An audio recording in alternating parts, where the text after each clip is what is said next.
За, сайн байцгаана уу сонсогчдоо. Испани улсын Барселона хотоос тэгшээ. Монгол Улсынхаа нийслэл Улаанбаатар хотоос дэгийг мэдчилж байна. За, сайн уу дэги, сайн уу сонсогчдоо. За, сайн уу тэгшээ. Их хүрсэн баярын мэнд хүргэе. Тэгээ их хүрсэн баярын мэнд төргий. Сонсогчдоо ч гэсэн саяхан болж өнгөрсөн их хүрсэн баярын мэнд төргий. Яг битээр хүүхдийн олон улсын өдрөөр ингээд дугаарыг бичиж сууж байна. Гэтэ маш сонирхолтой номыг битээр шимтэн уншаад яаран сонсогчдоо хүргэх гээд хоёр талаасаа арай ядан цагаа тааруулаад гисэж байна. Харин тийм тэгжээ. Тэгээ маш сонирхолтой дугаарыг бэлтгэсэн байгаа. Энэ удаа. За тэгээд сонгож авсан номынхаа нэр болохоор That Will Never Work гэдэг Netflix-ийн хамтран үүсгэн байгуулагч Марк Рандольф бичсэн энэ хүн номыг энэ удаа сонгож авсан байна. Номынх нь одоо монголоор очихлох юм бол тэр бол хизэж бүтэхгүй гэдэг тийм. Тэр бол бүтшгүй зүйлээ хизээж боломжгүй гэдэг нэртэйгээр орчуулагдсан. Тэгээд Netflix та бүхэн орой ойлгон бараг үздэг байж магадгүй гişтэй. Тийм тэрийг үүсгэн байгуулагдсан хүний бичсэн намыг сонгож авсан байна. За тэгээд шууд дугаар руу орохоос өмнө уламжлалт сараа подкастынхаа ерөнхий ивент хийчих дуртай. Denk Pharma, эрүүл амьдралын хэм маяг түгээцгээ, эрүүл мэндэд чанарыг эрхэмлэгч подкастын ерөнхий ивент тэтгэгч Denk Pharma. За ном руугаа ерөнхийдөө оръё те. Тэгээд ном маань маш сонирхолтой. Netflix-ийн талаар зөндөл олон түүхүүд та нар сонсч байсан бах. Гэхдээ энэ ном маань яг энэ анхны үүсгэн байгуулагч анхны CEO нь өөрөө бичсэн. Netflix яаж дөнгөж санаа төдий байсан зүйлээс гээд өнөөдрийн 150 тэрбум долларын үнэлгээтэй дэлхийн топ компаниудын нэг болж чадсан бэ гэдэг энэ сонирхолтой түүхийн эхлэлийг маш гоё тод томруунаар төрсөн юм ном байна. За битээр 18 бүлгийг ерөөхдөө хуваагаад жижиг чигээр таслаад ярина тий. За тэгээ. За эхнийх нь хэсгүүд болохоор 1997 оны 1-р сарын үйл явдлаас эхэлж байгаа юм л да. За энэ үед манай Марк гэдэг энэ үүсгэн байгуулагч маань нэг юм одоо стартап компани хамтран үүсгэн байгуулсан юм компани гээд Reed Hastings гээд одоо хүний бас нэг өөр софтвер компанид ингээд зарсан байдаг. Тэгээд зараад Reed Hastings гэдэг чинь одоо нөгөө Netflix-ийн одоогийн CEO шүү дээ. Одоогийн CEO-д ингээд зарсан гэсэн үг. Манай зохиогчийн компаниг худалдаж авангуудаа дахиад өөрийнхөө компанийг өөр газар ингээд зарах гэжсэн. Тэгээд манай зохиогчийг болохоор өөрийнхөө маркетингийнхаа альбаны дараагаар ингээд томилоод ингээд хоёлаа нэг хэсэгтээ цуг ажиллах юм шаардлагатай болсон гэсэн. Тэгээ өглөө болгон 7 цагаас ажил руугаа цугтаа явахдаа ингээд манай зохиогч бол за би ингээд компанид танад ингээд зарцсан. Би угаасаа удахгүй ажиллах болох гэж байгаа юм чинь өөрийнхөө шинэ компани байгуулмаар байна. Тэгээ би санаан дээр нь ажилламаар байна гэд өглөө болгон 7 цагаас ажил руугаа хэдэн минут явах үедээ ингээд Reddit санаануудаа ярьдаг байсан байна л да. Яагаад санаандаа ярьж байгаа юм гэхээр Reed бол угаасаа айгүй олон компаниг өмнө ингээд амжилтаагаар үүсгэн байгуулаад зах зээл гаргаад ингээд хөрөнгө босгож чадсан туршлагатай хүн. Тэгэхээр би шинэ компани байгуулах юм бол Reed-ийг ямар нэгэн байдлаар хөрөнгө оруулагч авах нь эсвэл зөвлөхөө болгоно гэж бодсон байсан. Тийм болохоор ингээд надад ийм санаа ямар яаж инеж ингээд туршлагатай найзаасаа зөвлөгөө аваад байсан бэл. Тэгээд гаргаж ирсэн санаанууд нь болохоор ингээд их хвчлэн Reed-д таалагддаггүйсэн. Дандаа л наач стопдгүй гэдэг тийм санаанд байсан. Жишээлбэл одоо хэрэглэгчид яг өөртөө таарсан юм спортын хэрэгслүүд бейсболын зөвхөрч юм тий. Эсвэл зөвхөн нохоонд чинь таарсан тусгай жороор хийсэн нохооны хоолч гэх юм уу. Иймэрхүү санаанд байсан. Тэгэл Reed тэрнж болохгүй энж болохгүй гэдэг угаасаа амар тийм логик сэтгэлгээ сайтай, шүүмж сэтгэлгээ сайтай, туршлагатай юм энтерпренeur хүн байсан болохоор ингээд Reed айгүй сайн санаанууд нь ингээд шүүмж өгдөг, зөвлөгөө өгдөг шууд хэлдэг байсан. За тэгээд тэр тэнэг санаануудын бас нэг нь болохоор зөвхөн танд таарсан шампунь гэсэн тийм санаа байсан. Тэгээд тэр шампунаа зүгээр ч нэг гарахгүй шуудангаар хийлгэнэ гэсэн ийм санаа байсан. За тэгээд энэ санаанаас ингээд явж манай Netflix бас болсон байдаг. Тэгэхээр бас хүмүүс буруугаар ойлгодог юм л дээ. Тэр нь болохоор одоогийн CEO болох энэ Reed Hastings одоо тухайн үед чинь нөгөө видео кассет гэж үдээсэн шүү дээ. Видео кассет одоо түрээсэлдэг Blockbuster гэдэг томоохон корпорац байсан. Тэндээс ингээд тэний нэг салбараас видео кассетаа ингээд түрээслээд байжсэн чинь хоног хугацаанд хэтрээд тэгээд $40 одоо түрээсийн торгуул төлсөн гэдэг. Тэгээд тэрнээсээ болоод ер нь яагаад ийм түрээсийн торгуул мургуул төлөх ёстой юм. Ямар ч түрээсгүйгээр ингэж киног яагаад авч болдгүй гэсэн тэр санаанаас Netflix үүссэн гэсэн буруу ойлголт байт юм байна. Үндэ бол ерөөсөө тийм байдгүй. Одоо энэ нам дээр гарсанчлан шампуныг илгээх гэдэг тэнэг санаа ер нь ургаж явж авсаргаад Netflix болсон гэсэн. За зохиогчийн минь хувьд товчхон дуртахад ер нь бол аав нь томоохон компаниудад ийм зөвлөх үйлчлэгээ үзүүлдэг маш тийм одоо дунджаас дээгүүр орлоготой тийм мундаг хүн байсан. Гэхдээ аавынх нь яг ингээд хобби одоо passion гэдэг юм уу тийм үнэхээр хүсдэг юм нь болохоор өөрөө ийм инженер сэтгэлгээтэй хүн. Тэгэл ажлаа тарж ирчээл гараашндаа ороод нэг юм жижигхэн уурын хөдөлгүүртэй галт тэрэг хийгээс очдөг гэсэн. Тоглоом галт тэрэг. Гэхдээ яг жинхэнэ том уурын галт тэрэг шиг одоо бүх эд ангиараа ингэж хөдөлдөг, ажилдаг тийм уурын галт тэргийг маш олноор ингээл тэн дээр л нухаал хийгээд идэг. Тэгээд тэр нь болохоор яг л өөрийнх нь хүсдэг мөрөөддөг хийх ёстой дуртай ажил нэс юм л та. Тэгээ аав нь хүүдээ зөвлөхтэй болохоор чи том болоод өөрийн бизнестэй болоорой, тэгжээ чи амьдралаа өөрөө удирдах шүү гэсэн тийм зөвлөгөөд байсан гэж байна. За тэгээ зохиогчийн маань хувьд сургуулаа төгсөнгүүтээ томоохон компаниудад, стартапуудад маркетингийн алтанд нь ажилладаг байсан. Тэгээд хожимо бас энэ одоо Mac user, Mac warehouse гэдэг ч юм ийм шуудангаар компьютерийн хэрэгсэл илгээдэг тийм стартапуудыг хамтран үүсгэн байгуулад тэгээд тэрнээс бас тодорхой хэмжээний хөрөнгө мөнгө одоо босгож exit хийсэн ийм туршлагатай хүн юм байна. За тэгээд түрүүнийхээ санаа руу эргэж ороход одоо манай зохиогч бол энэ санаа одоо би ямар нэгэн байдлаар стартап эхлүүлнэ гэж зорьсон байгаа шүү дээ. Тэгээд санаагаа ямар ч гэсэн олно. Гэхдээ би түрүүлээд бага бүрдүүлэх хэрэгтэй гэд өмнө нь цуг ажиллаж байсан туршлагатай маркетингийн эсвэл ингээд үйл ажиллагаа эрхэлдэг айгуу мундаг туршлагатай менежер хүмүүсийг ингээд хүмүүсээр бага бүрдүүлээд санаан дээрээ бас нэлээд судалгаа хийгээд явчихсан. За тэгээд ингээд Reddit яриад байгаа санаанууд нь бол зүгээр л ингээл бодож байгаа гинтгэн гаргаад ирсэн юм ш тодорхой хэмжээнд хэдэн 7 хоног судалгаа хийгээд багаараа ярилцаад ингээд Reddit санал болгоомор дандаа наад ч юм бүтэхгүй тийм шалтгаантай болохоор болохгүй гэд дандаа үүсгээд исэн.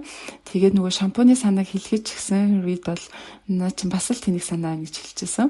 Гэхдээ энэ нөгөө нэг шуудангаар юм явуулах гэдэг тэр санаа ягаад ч юм ингээд одоо энэ зохиогчийн маань туршлагатай салбар байсан болоо тэрүү шуудангаар гэхдээ бас интернет ашигласан ийм үйлчлэгийг үзүүлмээр явуулмаар гэдэг тэн дээрээ ингээд бодож байгаа. Тэгээд нэг өдөр нэлээ ядарсан байсан. Тэгээд бүр ямар ч санаа толгойд орж ирэхгүй ингээд байжснаа. Яагаад ядарсан бэ гэхээр өмнөх өдөр нь 3 настай хүүхэд нь орой ингээд нойр нүрэхгүй уйлаад тэгээд хүүхдээ унтуулахын тулд тэнд байсан ийм Аладдины видео кассетыг үзүүлсэн юм л да. Тэгээд өмнөх өдөр яагаад ядарснаа бодчихснаа гинтхэн яагаад видео кассетыг шуудангаар илгээж болохгүй гэж гисэн санаа бодоод хэлж үзсэн. Тэгсэн чинь Reed бас нөгөө дотор саяасан нөгөө Blockbuster гэдэг видео кассет түрээсэлдэг чин сүлжээнээс ингээд байнга кассет түрээсэлдэг. Тэгээд энэ яг торгуулт өгдөг болохоор нэрэж наа чи болох ч юм уу тий ягаад имэйлээр явуулж болохгүй шуудангаар явуулж болохгүй гэж магадгүй гэсэн хариулт өгсөн. За тэгэхээр энэ санаан дээр чинь ажиллах шанс гараад ирлээ шүү гэд. Тэгээ багтаа очиж яриад тэгсэн чинь багийнхан болохоор за да надад ч одоо яах вэ тоо ягаад гэвэл видео кассет та нар санаж байгаа бол том овртой шүү дээ. Тэгээ энийг шуудангаар явуулна гэхээр шууд ингээ хайрцаг те ингээд шуудангаар ачаа явуулахад ямар үнэтэй вэ? Зөвхөн хүнд илгээхээс гадна буцаагаад авах ёстой. Тэгээд тэр шуудангийн зардлыг бид нар өөрсдөө даахгүй бол блокбастер гэдэг нөгөө сүлжээ компанитай өрсөлдөж чадахгүй болчихно. Шуудангийн зардал үнэтэй.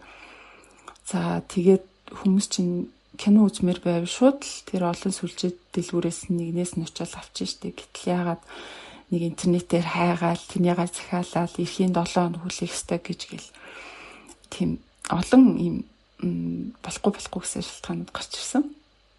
За тэгээд энэ санаагаа бас зохиогч маань гэртээ очиод их нэртэй ярьж утсан. Тэгсэн чи эхнэр нь бас урдаас нь над чи хизэж бүтэхгүй гэж хэлсэн. Энэ бол that will never work гэдэг энэ номны нэр байгаа юм л да. Над чи хизэж бүтэхгүй гэсэн хариулт авсан. За тэгээд энийг яад юм бэлээ гэд бодоо явжсэн чинь гинтхэн DVD гэсэн санаа хаанаас ч юм бэ нэрээ DVD гэсэн зүйл гарч ирж байгаа штэ гэж санаанд нь орсон тий. За магадгүй үедээ сонссон баг эсвэл хаа нэгтэйгээ сонссон баг эсвэл хин нэг кинонд дуртай найз нь хэлсэн байж магадгүй тий. За тэгээд энэ бол одоо Netflix-ийг лонч хийхээс өмнө үүсгэн байгууллагаас яг аль биесээр зах зээл нэвтрүүлэхээс өмнө 10 сарын өмнө болоод байгаа 97 оны үйл явдал байгаа юм л да. За тухайн үед DVD бол дүнгэж гарч ирж байсан. Зах зээл дээр хэдэн зуухан DVD оршин тогтножсэн юм уу? Тэгээд DVD-ийн талаар хүмүүс яг үнэхээр л кинонд гүн сонирхолтой хүмүүс л мэддэг, бусад хүмүүс огт мэдхгүй тийм зүйлээс. Тэгээд энийг Reddit хэлсэн чинь за наадах чинь бол ингээд шуудангийн зардал багтай магадгүй ингээд зүгээр захааны тогтвонд хийгээд явуулах хэмжээний тийм шуудангийн зардал багтай болохоор ажиж магадгүй болж магадгүй юм гээд. Тэгээд энэ санаагаа хоёлоо туршихын тулд зохиогч маань reading гэрлүү ингээд зүгээр захааны тогтвын дотор одоо DVD чи яг CD-тэй адилхан хэмжээтэй шүү дээ. Нэг CD хийгээд ингээд илгээж утсан. За тэгсэн чинь тэр нь азар ямар ч хагарал эвдрэл гэмтэлгүйгээр reading гэрт нь очсон. Тэгэнгүүт нь за энэ ажиллаж магадгүй юм байна. Чи энэ санаагаа цааш нь хөгжүүлэлтэй гэд. Тэгсэн тэгээд за тэгвэл өстой нэрээ санаагаа яг олчлоо гэд. Тэгэд видео кассеттэй харьцуулгаж гисэн DVD бол зардлын хувьд одоо нөгөө худалдаж авах зардлын хувьд хамаагүй бага 15-20 $25 гэд.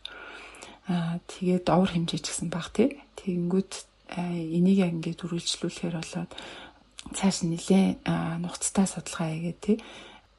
Тухайн үед зах зээлд байсан одоо 125 DVD л байсан гэж байгаа байхгүй 125 DVD-ийг нь бүгдийг ингээд цуглуулад тэгээд бид нар бол ингээд зах зээл дээр байгаа таны ямар ч DVD-г онлайнаар гэж захиалаад шуудангаар хүргэх боломжтой ийм үйлчлэг байгаамаа гэж танилцуулахаар шийдсэн.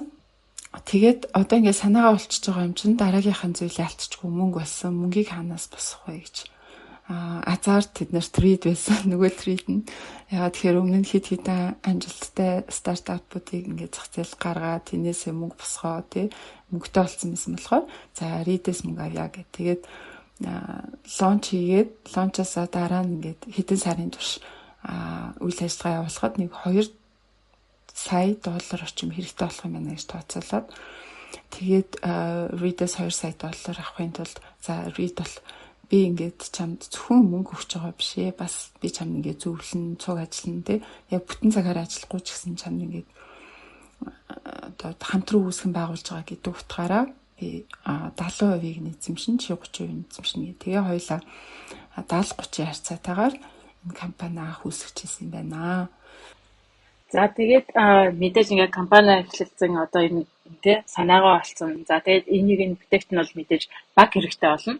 За тэгээд бага бүрдүүлэх хамгийн гол шаардлагатай болсон. За тэгээд бага бүрдүүлэхдээ яасан бэ гэхээр нөгөө өмнө хамтдаа ярилцсан өмнөх компанитай хамт ажиллаж байсан тэр найзуудаас бүрдүүлж эхэлж байгаа юм л та. Тэмцээний гол өөрөөгөө үүсгэх нь болохоор Кристина Ти тэгээд өөрөө байгаа мэдээж тэгээд эдгээр бол хүмүүс талын ерөнхийдөө бизнесийн талын хүмүүс тий маркет ресерчийг хийдэг. За тэгээд тэрийг яаж яг ингээ амьдралдаа хэрэгжүүлэх үү гэдэг зүйлүүдийг бүгдийг хийдэг хүмүүс таарсан.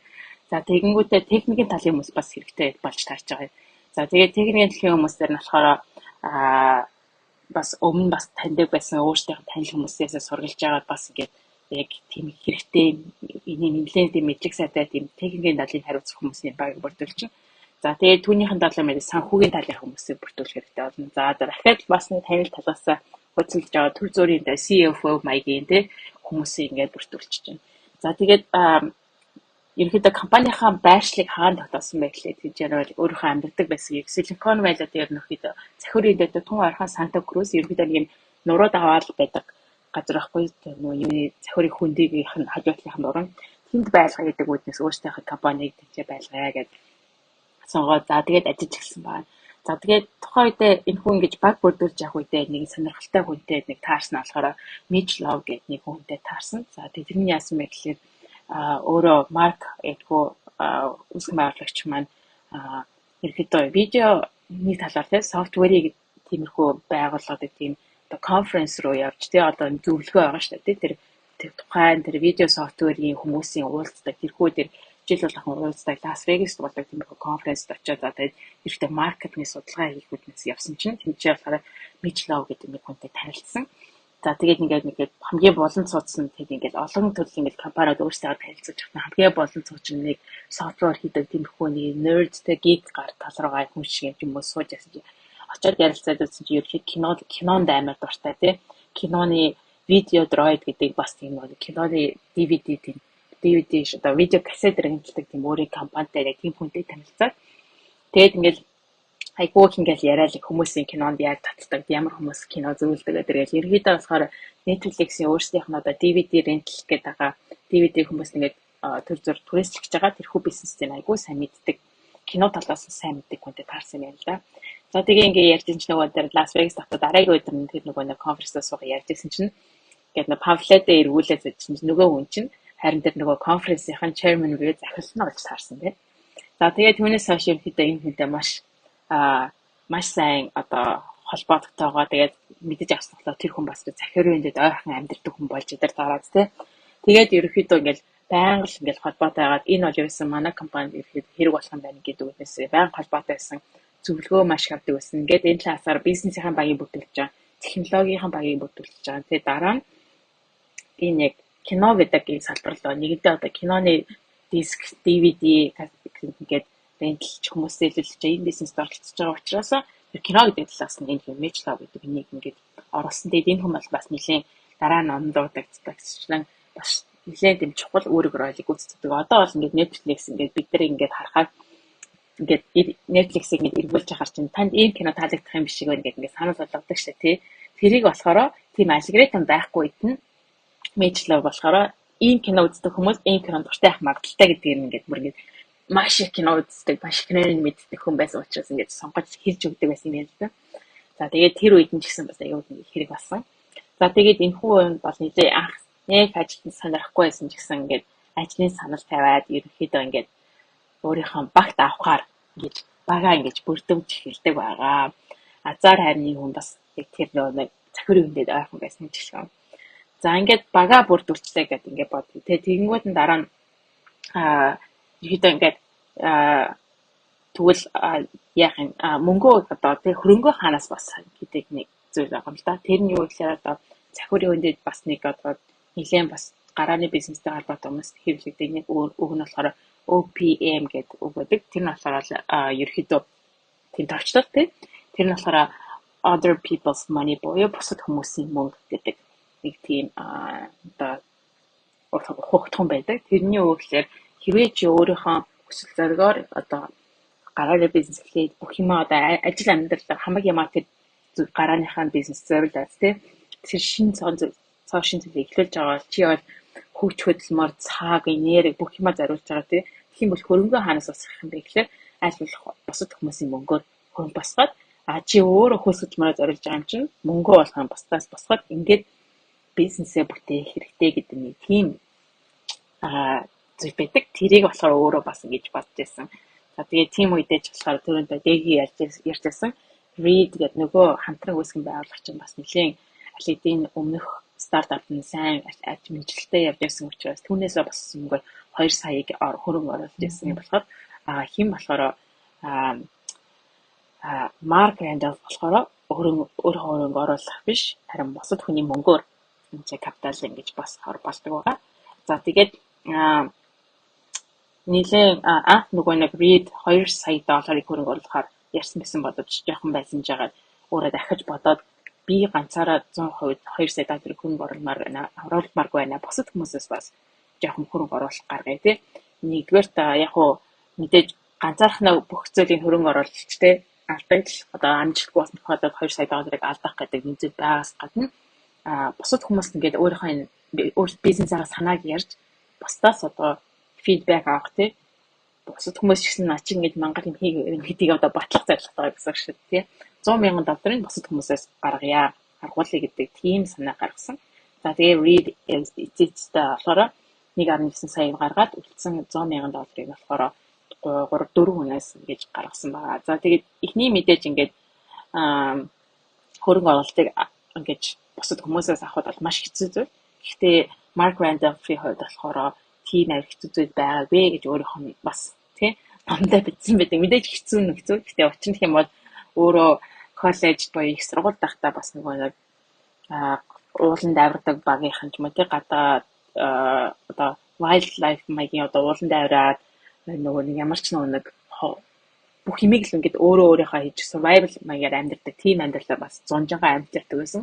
Тэрний нэг хэсэг нь програмын нэг хэсэг нь болохоор гудамжинд ингээд 3 өдөр хаач мэдхгүй хотод аваачиж гэдэг автобусаас буулгуулаад ямар ч мөнгө бичиг баримтгүй 3 өдөр амьд гаргадаг нэг тийм одоо амьд гарахын төлөө тийм даалгавартай байсан мэл да. Тэр үеэр ингээд амар их өсөжсэн. Тэгээд хүмүүсээс мөнгө гуйх гэдэг ямар хэцүү байдаг те хинч мөнгө өгөхгүй. Тэгээд годамжинд ингээд амар могоо зарлсан. Гуйлга гуйхад аяг хэцүүсэн гэж өөрөө ярьж байгаа байхгүй.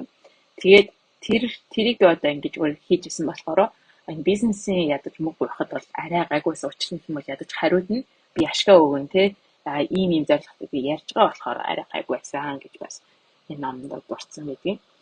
За тэгээд мэдээд ингээд нөгөө нэг мөнгө гуйхтаа болохоор мөнгө одоо хөрөнгө оруулалт асуухтаа тий ердийн нэг хөрөнгө оруулалт нэг Френч одоо Франц гаралтай нэг хөрөнгө оруулалт асууж байгаа тэр бол энэ DVD-гээр одоо хүмүүс гэрлүүн одоо явуулж шудангаар явуулж мөнгө кино үзүүлэх гэдэг энэ бизнес бүтэхгүй. Учир нь юм бол одоо бүх юм онлайн болж байна тий.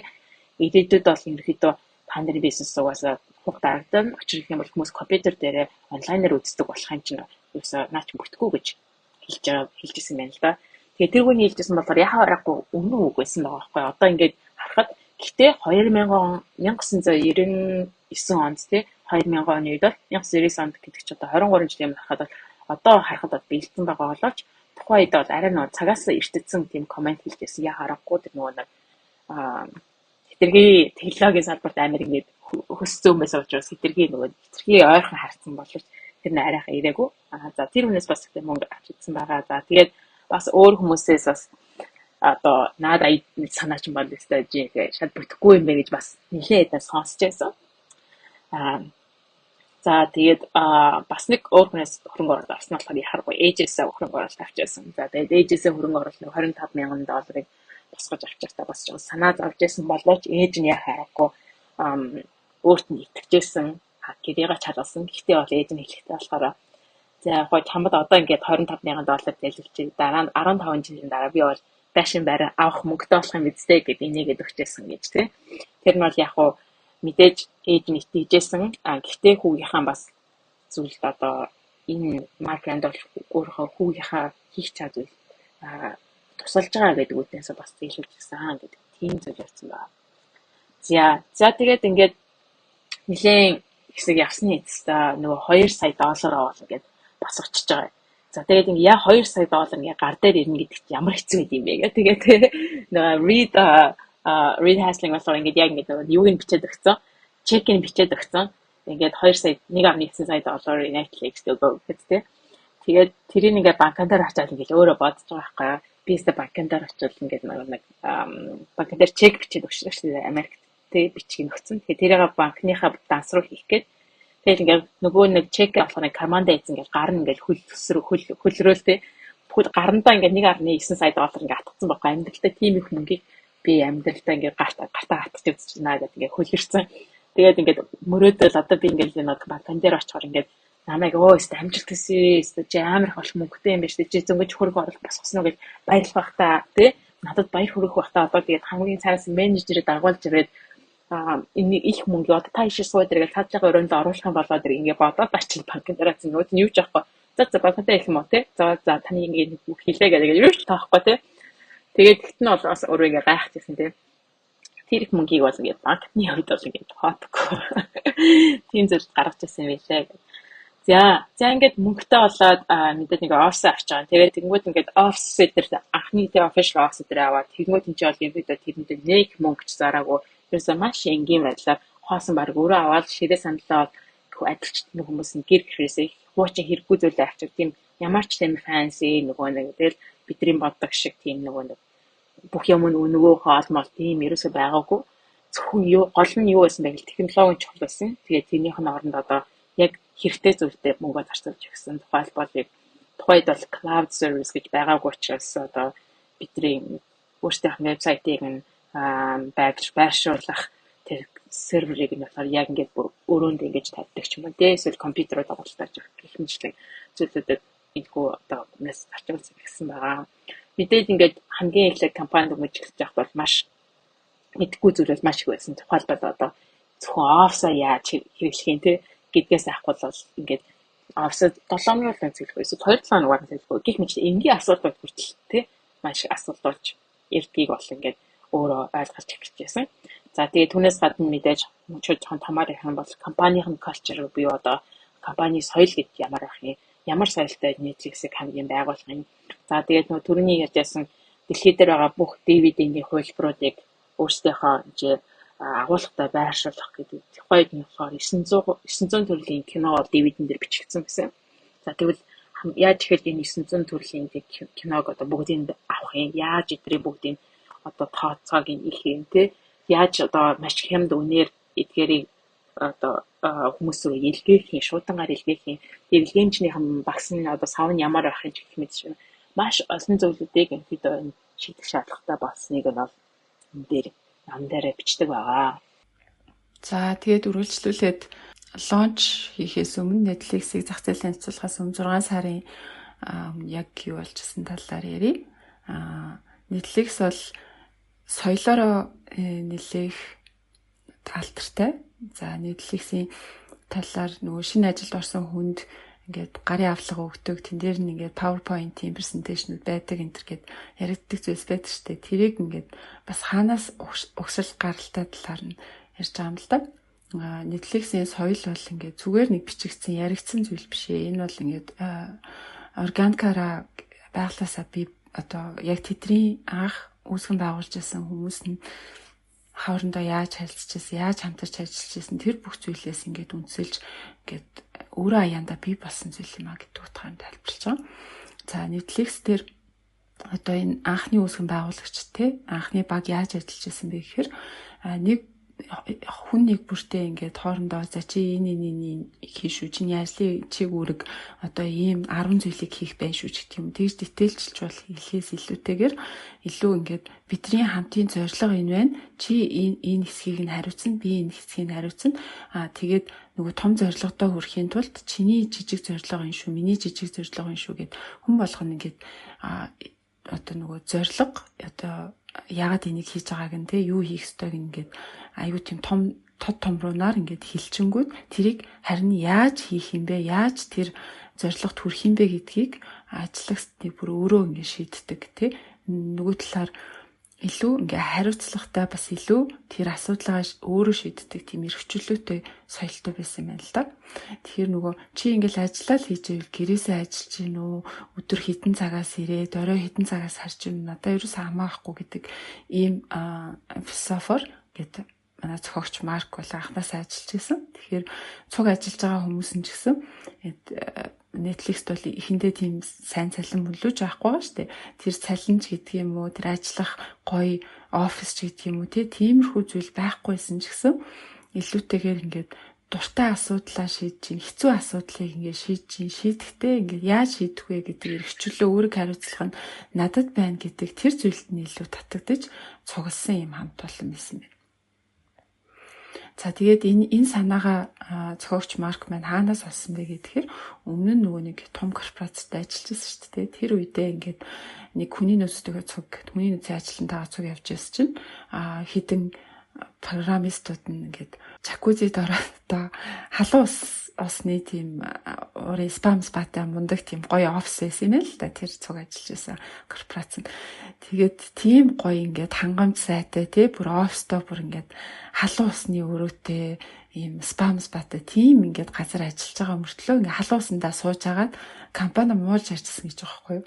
Тэгээд тэрийг ингээд хүний нөөцийн зохиогч Марк 2 маань хажуугаар нь явж байгаа сонсчод яана одоо ингээ энд хүртэл нь ингээ хангамж өгөөд хахад ажилдаа сэтгэл дундуур байна гэхэр ч одоо яаж хүмүүсийг ажилтны сэтгэл хангалуун болгох ёстой юм бэ гэдээ өөртөө асуулттай үлдчихсэн юм байна. Тэгээ Марк болохоор явж хариулт нь хүмүүсийг ингээд жоохон өгчийг халамжлаад амд нь хоолыг хийж өгөөд юу хийх энийг бүрчлэн хэлж өгөөд хахаар хүмүүс тнээсээ ажилдаа одоо сэтгэл ханамж авахаас илүү ингээд бусдаас буруугаа хайдаг тий ажлаас нь хангамжгүй болчт юм байна. Тэгэхээр илүүтэй сэтгэл ханамжтай ажиллахын тулд ингээд том хүн шиг ажиллагчтайгаа харьцах хэрэгтэй тий. Том хүн шиг гэдэг нь болохоор за чамд ийм үүрэг даалгавар байна. Зорилго чинь энэ байна. Түрүүний хэлжсэнчлэн чи асуудлаа өөрөө шийд яаж хийх юм чиний одоо эрхээ гэдэг тий эрхчлөөг нь ингээд хариуцлагатай нэг цуг өгчдөг. Тэр нь л хамгийн их одоо мотивацтайгаар урам зоригтойгоор ажиллах зүйл сэтлийг ажиллагчдад бий болгох юм байна гэсэн тийм дүгнэлт хүрчээсэн байна. Тийм болохоор Netflix анханасаа тэрийг аяг одоо хоногшуулах гэж хичээсэн байна л да. За тэгээд за эхний энэ үеүүдэд те ингээд лончтой бэлдээд байж ах үедээ түрүүн тэгшээгийн тайлбарлаж байсан Мич гэ залуу байсан киноны талаар маш их зүйл мэддэг те. Дэж хэрэг одоо хэдхэн үнэтэй дүнгийн хэлж байгаа компанид чинь нөгөө тусдаа комплекс алгоритм гэж байхгүй шүү дээ. Хэдэн DVD-г одоо нэг төрлөөс нь авах ч гэдэг юм уу. Тэр бүх зүйлийг мундаг алгоритмаар тооцоолно гэж байхгүй. Тэг бүгдийн зүгээр мич харж байгаа л за энэ кино бол ойролцоогоор иймэрхүү эрэлттэй байх энэ киноноос тэдэн шигийг хөдөлж авъя гэл те. Ер нь аль ингээд нэлээд өөрийн туршлага дээр мичийн туршлага дээрээс ингээд баримжаагаараа DVD-нүүдийнхаа агуулгыг нөөцийг ингээд хийжсэн гэсэн үг. Зарим нэлээд юм нөгөө одоо эрэлт хэрэгцээтэй DVD-нээс бол маш олноор нь авчихсан. Ягаад тэгэхээр эдрийн танилцуулах гэж байгаа одоо үйлчлэгээ бол дэлхий дээр байгаа бүхий л төрлийн DVD манад байгаа. Тэгээ байхгүй DVD байхгүй гэдээ амлацсан шүү дээ. Тэгэнгүүт нэг одоо эрэлт хэрэгцээтэй киног асуусан чи тэр дууссан байгаа гэж хэлж болохгүй болохоор тийм байхгүй тулд аль болох олноор нь ингээд аваад хаагуулгатаа нөөцлжсэн гэсэн үг. Тэгэхээр эдний нөгөө мөнгөөр сахлан цалингаас гадна DVD-ний агуулга бүрдүүл, нөөц бүрдүүл гэдэг дээр нэлээх зардал гаргаж ирсэн гэсэн үг. За тэгээд дараагийнх нь нэг бэлдэх ёстой зүйл бол нэр байсан. Анх эдгээр өөрсдөө энэ бүтээгдэхүүнийг Kibble гэж нэрлэжсэн. Энэ нохооны хоолны одоо бүтээгдэхүүний нэр байгаад байгаа юм л да. Ягаад заавал ийм нийтийн нэр анх сонгосон бэ гэхээр нэр угаасаа ихэндээ болохоо жоохон хэцүү байсан. Нэрийг ингэж явандаа олноо. Тэр хүртэл ингэж төр зүрийн нэр хэрэгтэй. Гэхдээ тэр төр зүрийн нэр нь хоёрын оронд дундаж гайгүй нэр авах юм бол за гэд нөгөө хэдэн сарын турш яга хэрэглэсээр хагаад нөгөө төндөө ингээд сэтгэл нь хоногшоо тий. За энэ нэрээрээ үрд явчих гэх магадлал байгаа болохоор анханасаа тэнэг нэр сонгож төр зүрийн нэрээ заавал тэнэг нэр сонгож авъя. Тэгхийн бол бид өөрчлөхөөс өөр аргагүй болох юм чинь гээд ийм тохооны хоолны бүтээгдэхүүний нэрийг царай сонгож ирсэн байна. За тэгээд энэ нэрээрээ одоо цаашд явж чадхаа боллоо. Лонч хийхэд сар үлдлээ. Хэдүүлээ ямар нэр сонгох уу гэд. Тэгээд нэр нь болохоор нэг юм оригинал нэр байх хэрэгтэй тий.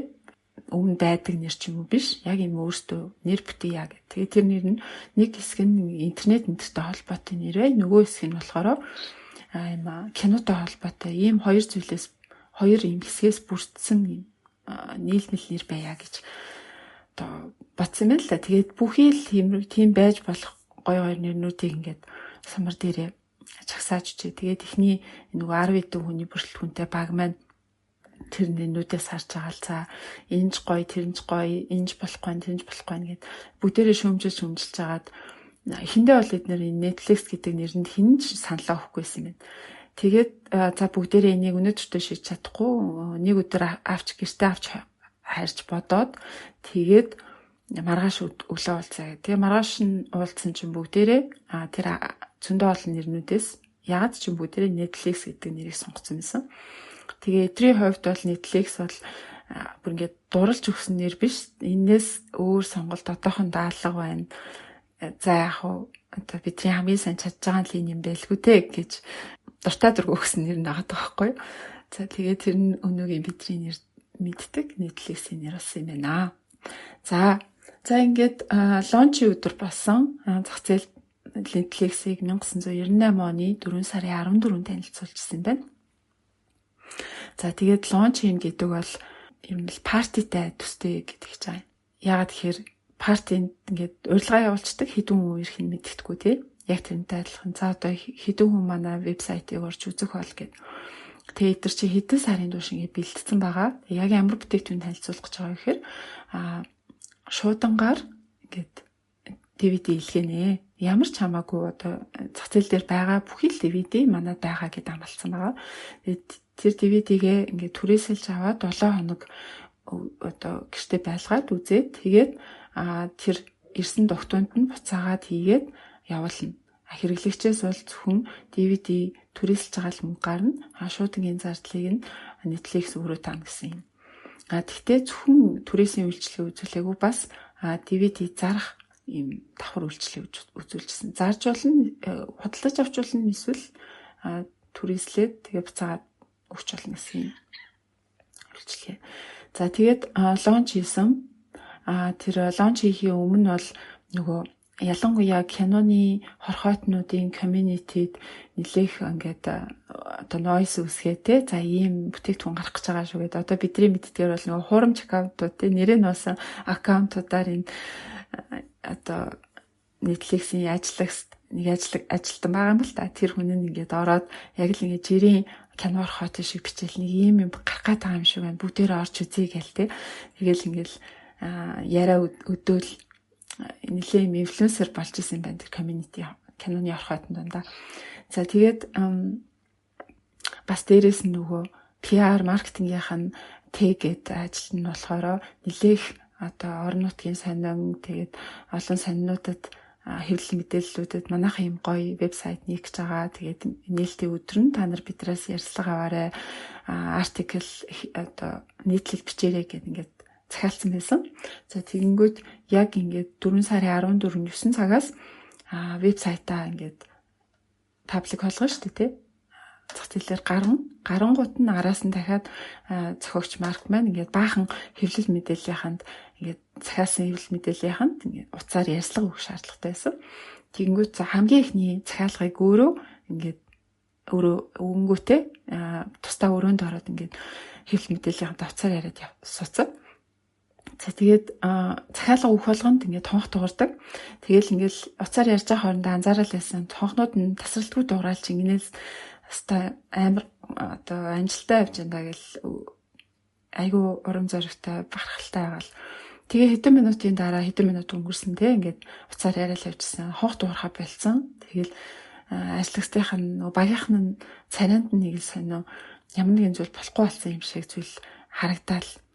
Тэгээд тэгсэн чинь юу болсон бэ гэд өрөөндөө гараад ирсэн. Харсан чинь юу вэ? Серверүүд нь бүгдээр унтсан байсан. Хитрхийг хандлт аваад вебсайт нь ачаалаад авахгүй унтарсан байсан. За энэ зүйлийг болох уу гэж төсөөснө гэвэл төсөөсөн хитрхийг хандлт аваад ингээд ачаалаад авахгүй бол серверээ бэлдэндээ энэ гэдэг. Гэхдээ бас хитрхий нөгөө нэг ихтгэл найдвараа өндөр тавьчих гэж бодоогүй болохоор ингээд арай ч юм олон сервер ажиллах шаардлагатай биш байх гэд. Энэ хүртэл бэлдэг байсан юм л да. Тэгээ тухайн үе чинь нөгөө cloud service center гэж байхгүй. Яг л нөгөө сервер бэлтгэхийн тулд компьютер худалдаж аваад баахан компьютер салгаал гэхгүй бол болохгүй. За тэгээ нэгэнт унтарсан юм чиндээ хамгийн ойрхон компьютерийн дэлгүүрээс очил десктоп 8 десктоп аягүй өндөр хүчин чадалтаараа хамтаа тий авчираад залгасан. Залгаал асаагаал дараагийн 45 минут овоо яваал хонхнууд нь жингэнэл захиалгууд нь тасралтгүй орж ирэл. Ингээл байжсэн. Тэгэл дахиад унтарсан. Дахиад хүчин чадлаа даахгүй. Тэгээд энэ өдөржингөө юм болсон. Байсыгээ сервер нь унтраал, хажуудлын компьютер руу очиод бас дахиад компьютер худалдаж аваад авчраал заалгаал тий. Тэгэл нэг юм хөвгчлөлтэй юм өдөржингөө болоод гэтээ ямар ч хэлсэн эдрийн энэ лончи өдөр бол маш амжилттай болсон. Энэ сервер унахаас бусдаар тий. Тэгээд сүүлдээ ингээд ачааллаад авахаа болоод Марк бол ингээд нөгөө кино хорхоотны community-д юм бичдэг залуу дээр очиж хэлж байгаа байхгүй юу? Ой Кореяда энэ кино хорхоотнуудаа жоохон түр Азийн бол гэж хэлж болох уу? Бид нар жоохон хэцүү байна гэд тэгж хүртэл хэлчихсэн байнамаа. За тэгээд лонч хийснээс хойш 1-2 сар юу болсон бэ гэхээр 6 дугаар сарын ингээд орлогын дүнг харахаар $94,000 орлоготой ажилласан. Бараг $100,000. Яг энэ хэмжээгээр явах юм бол бүтэн жил $1 сая ашигтай болохоор харагдчихсан. Тэгээд дөнгөж лонч хийгээд 2 дахь сартаа ороход юм байна гэдэг бол маш амжилттай. Гэхдээ муу мэдэн гэдэг юм бол энэ $94,000-ийн $93,000 нь DVD зарснаас олсон ашиг байсан. Ганцхан $1,000 нь DVD түрээслүүлснээс олсон ашиг байсан. За тэгээд түрээслэгчд нь угаасаа юм бага байсан. Тэгээд нэг түрээссэн хүмүүс дахиад 2 дахь түрээслэх нь маш бага байсан. Тэгээд одоо Netflix-ийн хувьд гол онцлог нь нөгөө нь бол түрээслэх гэдэг санаа гадаа шүү дээ. Зарах гэдгийг бол зүгээр л нөгөө мөнгө урсгалаа тогтвортой байхын тулд ашиг олохын тулд ингээд өөртөө торгохын тулд уг нь хийжсэн зүйл нь хизээ нэгэн цагт одоо DVD ингээд илүү зах зээл дээр олон болоод Amazon магадгүй DVD зардаг болоод тэгээд магадгүй Walmart зардаг болоод эхлэх юм бол бид нар угаасаа тэдэртээ өрсөлдөж чадахгүй, хол явахгүй, өнөөдөр биш юм аа, маргааш биш юм аа, дараа жил биш юм аа гэхэд хизээ нэгэн цагт энэ явдал бол болно. Тэгээд бид нар ингээд зах зээлээс арчигдана. Тэгэхээр DVD зарах гэдэг зүйлээр хэтэрхий найдаж болохгүй. Яаж харин энэ DVD түрээслүүлэх гэдэг өөрсдийн онцлогоо илүү одоо ажилтдаг бизнес модель болох вэ гэдэг дээр ингээд толгойгоо гашлах шаардлагатай болсон.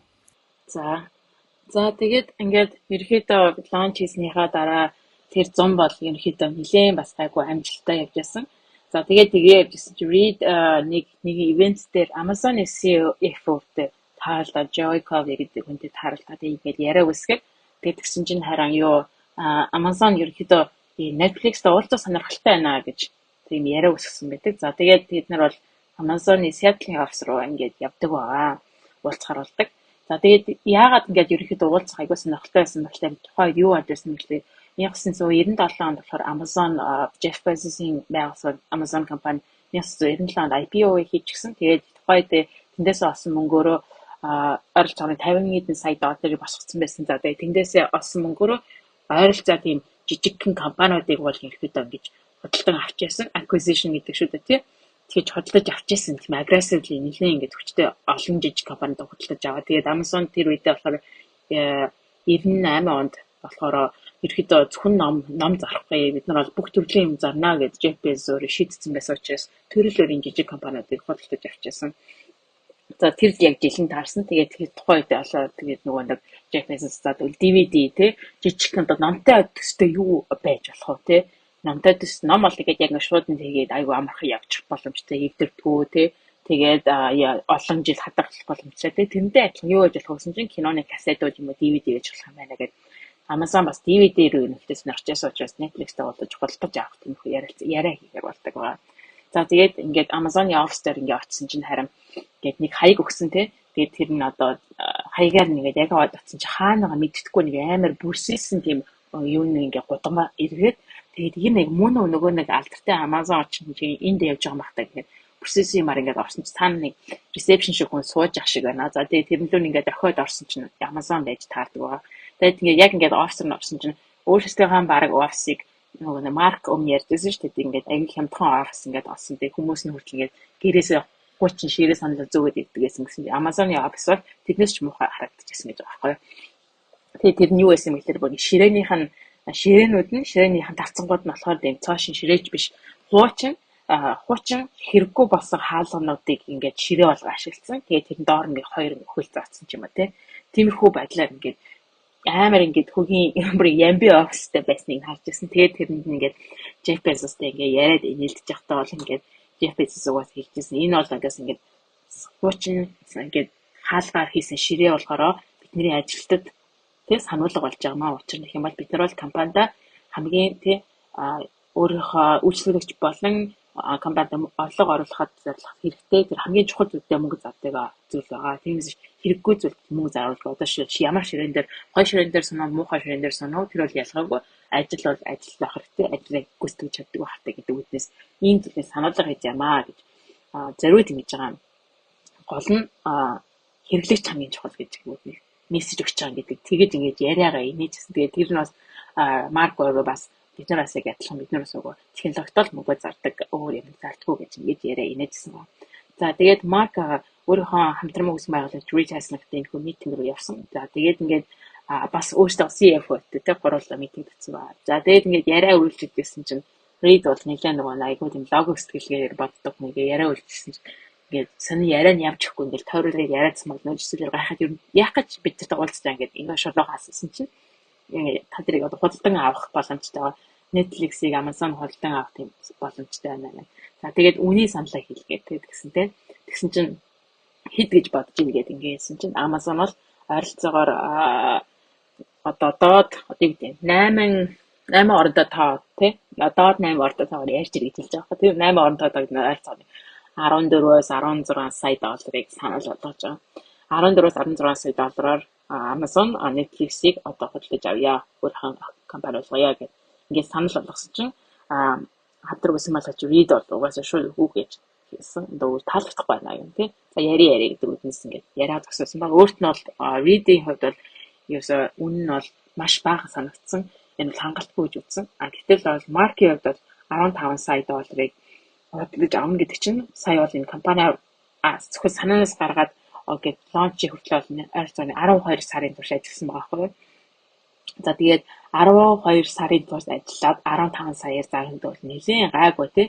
Нөгөө 30% нийтэмшиж байгаа гэж ойролцоогоор 5 сая долларыг 12 сар ажиллаад олно гэдэг чинь өөрийнх нь хувьд гой сонсогдож байгаа. Тэгээд ямар гоё нэ гэж бодчихсон байлаа. Reed бол угаасаа нэг хөгжлийн төшөөрөг очих юм бол Reed бол аль хэдийн өөрөө бараг 8 ордоо тоогоор үнэлэхээр хөрөнгөтэй хүн байсан. Тэр нь бол ерөөдөө хэдэн 100 сая долларын хөрөнгөтэй хүн байсан учраас 10 сая долларыг нэмэх бол Reed-ийн хувьд бол нэг сонирхолтой байгаагүй.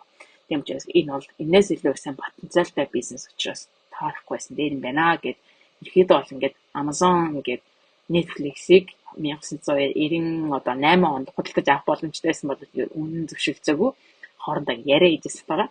За тэгээд ерөөдөө гардаг байгаа. Ярианаас нь за тэгээд энэс ерөөдөө юу гэж ойлгосон бэ гэхээр Reed Mark хоёр бол юу гэж ойлгосон бэ гэхээр Amazon бол яхахгүй номыг бол маш сайн зарж байгаа тийм. Тэгээд дараагийнх нь бол зүйл бол DVD ч юм уу тиймэрхүү зүйл рүү орох нь ойлгомжтой болчихлоо. Хэрвээ Amazon ингээд DVD-г бас ингэж зараад эхлэх юм бол бидний яхахгүй хамгийн том өрсөлдөгч болох нь ойлгомжтой болчихлоо тийм. Тэгэнгүүт хэрвээ Amazon ингээд ороод ирэх юм бол угаасаа Amazon-ы одоогийн байгаа маркет капитал гэдгээс харах юм бол Amazon бол маш том болсон байсан.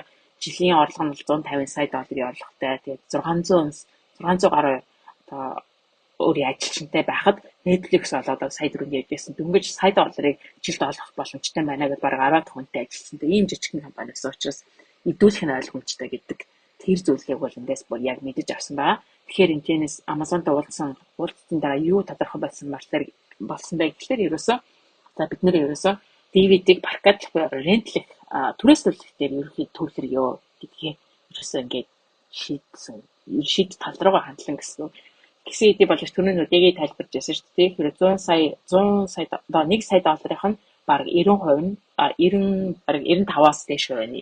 Болохоор DVD зарахаас олсон орлого байсан. Тэгээ жохон тэр нэг 2-3% нь болохоор DVD рентлүүлэх буюу одоо хөсдөлсөн түрээс төлсөн тэндээс олсон орлого байсан. Тэгэхээр ингээд DVD зархаа болно гэдэг бол маш том шийдвэр байгаа байхгүй. Өөрөөр хэлбэл хамгийн ашиггүй бизнес руугаа явж байгаа гэсэн хамгийн амжилтгүй байгаа өөрсдөө тэр сонголт руу явж байгаа гэсэн.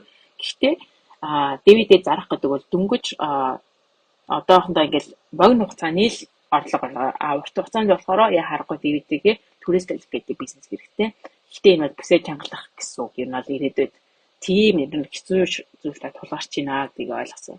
За тэгээ үүнийг одоо илүү DVD-гээ түрээсрүүлэх бизнесээ илүү сайжруулахын тулд мэдээж одоо илүү хөрөнгө оруулах шаардлагатай болсон. За тэгээд энэ удаа болохоор өөрсдийнхөө мөнгнөөс биш харин venture capitalist гэдэг яг нөгөө нэг гарааны бизнес мөнгө оруулдаг хүмүүсээс мөнгө оруулах шаардлагатай болоод энд нийтдээ 4 сая долларыг энэс хөрөнгө оруулалт гаргасан байгаа.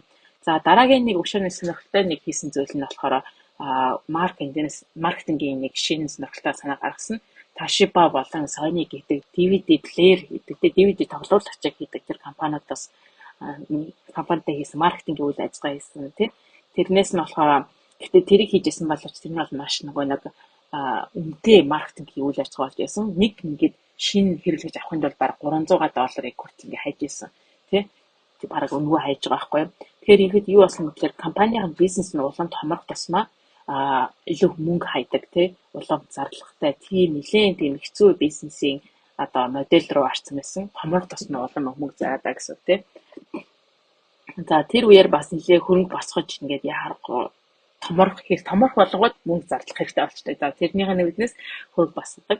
За тэгээд VC түрүү хэлсэн venture capital-тай очиж ингээд өөрсдийнхөө яриаг хийхэд бол нэг ихэд read байсан учраас ингээд ярианууд нэг нэлээд сайн явж байсан. За яриа нь ингээд өөрсдийнх нь презентац нэлээд сайн байсан болоогүй байсан боловч нөгөө нэг read өмнөх бизнесүүдэн сайн явж байсан учраас тэр байсан учраас за хөрөнгө оруулъя гэдэг ингээд мөнгүүдийг босгоод ирдэг байгаа. За энэ үеэр бас нэг сонирхолтой нэг зүйл басна болохоор 1998 онд юу болсон бэ гэхээр та бүхэн санд Билл Клинтон нөгөө өөрийнх нь тослох болон Моника Левинс гэдэг бас нэг холбогдсон нэр явдал болдог. За тэрний хэрэгээр нөгөө нэг ерөөхдөө Америк нэгдсэн улсын ерөнхийлөгч шүүх хуралд оруулж ирсэн. За тэгээ шүүх хуралд оруулж явах үеийнх нь нөгөө нэг бичлэгийг нь тухайн үедээ болохоор хүмүүс ингээ нийтэд зарлуулаагүй байсан. Гэхдээ одоо ингээд олон нийтэд зарлая гэдэг шийдвэрийг Америкийн шүүхээс гаргаад 1998 оны дээр өвөл ерөөдөө 9 сард хийжээ дэрийг ингээд зарлахаар болдог. За тэгээд тэгмүү тэр нь болохоор зөвхөн нэг удаа тэр нөгөө зурагтаар ингээд гаргаад өнгөрдөг. Хүмүүс тухайд болохоор ингээд нөгөө рекординг гэдэг хийж болдоггүй байсан учраас тэр бол ингээд нэг удаа ингээд яваад өнгөрөх зүйл болсон байдаг. За тэрэн дээр нэг Мич түрүүний ярьж байсан Мичийн гоё нэг санаа гаргасан болохоор тэрийг рекорд хийгээд Netflix өөрсдийнх нь DVD болгоод гаргая тий. Тэгээд хүмүүст ингэж өнгөө бошхгүй ингэж тараая гэдэг нэг тийм гой санаа гаргасан байгаа.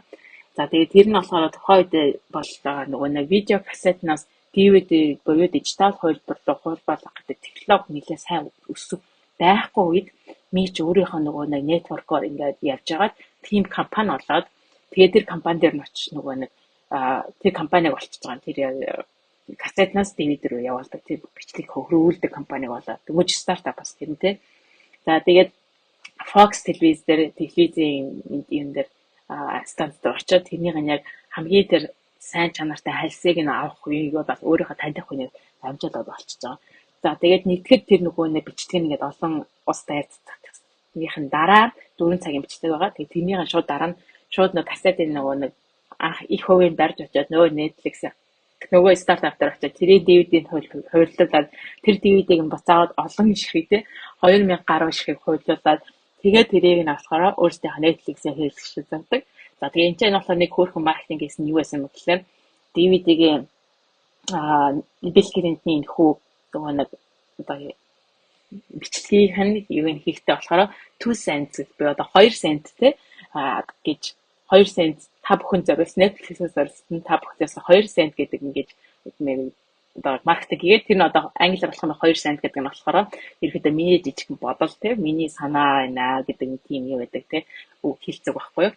Тэгээд тиймэрхүү маркетингийн нэг хөөрхөн яжсан маягтай те зүйл хийгээд тэгээ баг үнэгүй шахах гэсэн үг шүү дээ те 2 cent-аар ингээд хүмүүс ингээд таараж байгаа гэсэн өөрсдөө хэлчихэж.